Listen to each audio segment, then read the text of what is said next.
আমি অসমৰ জিলাসমূহত য'ত য'ত ট্ৰাইবেল বেল্ট এণ্ড ব্লক আছে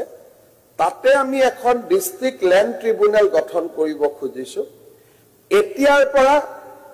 জুনে নতুন মানুহ ট্ৰাইবেল বেল্ট এণ্ড ব্লকত আহে পুৰণাখিনিক আমি ডিল কৰি থাকিম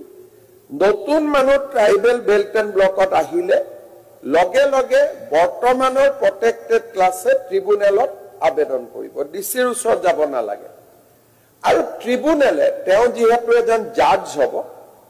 তেওঁ অৰ্ডাৰ কৰিব এভিকশন বা নট এভিকশন চৰকাৰে সিদ্ধান্ত ল'ব নালাগে জাজে সিদ্ধান্ত ল'ব দুইটা পক্ষৰ কথা শুনিব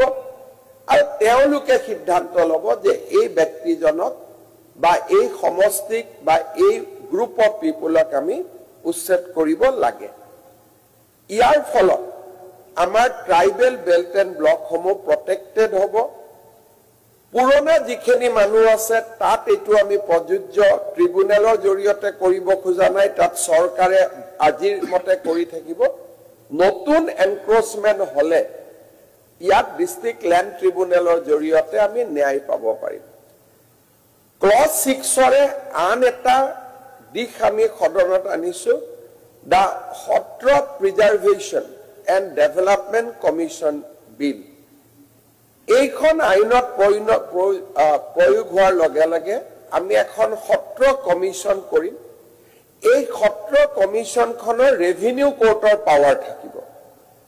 অৰ্থাৎ সত্ৰটো যদি কোনোবাই মানুহে ল্যান্ড এনক্ৰোচ কৰে পোনে পোনে ব্যক্তিজন সত্ৰ আয়োগত আহিব পাৰিব আজি অসমত বিজেপি চৰকাৰ আছে আমাৰ পলিটিক্যাল উইল আছে অহাকালি হয়তো কোনোবা চৰকাৰ থাকিব তাৰ পলিটিক্যাল উইল নাথাকিব পাৰে কিন্তু সত্ৰ কমিশ্যনত যেতিয়া তেওঁ যাব সত্ৰ কমিশ্যনে অৰ্ডাৰ দিব যে অমুকক এভিকশন কৰিব লাগে চৰকাৰে আৰু আইনৰ দ্বাৰা গঠিত এখন কমিশ্যন হ'ব and they will have full power of A revenue court যেনেকৈ আসাম বোৰ্ড অফ ৰেভিনিউ আছে তেনেকৈ ৰেভিনিউ কোৰ্টৰ পাৱাৰ থাকিব তেওঁলোকে উইটনেছ মাতিব তেওঁলোকে জাজমেন্ট দিব পাৰিব যে আজি দুইখন আমি বিল আনিছো যোনে ট্ৰাইবেল বেল্ট এণ্ড ব্লকক ফিউচাৰৰ পৰা প্ৰটেক্ট কৰিব সত্ৰক ভৱিষ্যতৰ ল্যান্ড এনক্ৰোচমেন্টৰ পৰা প্ৰটেক্ট কৰিব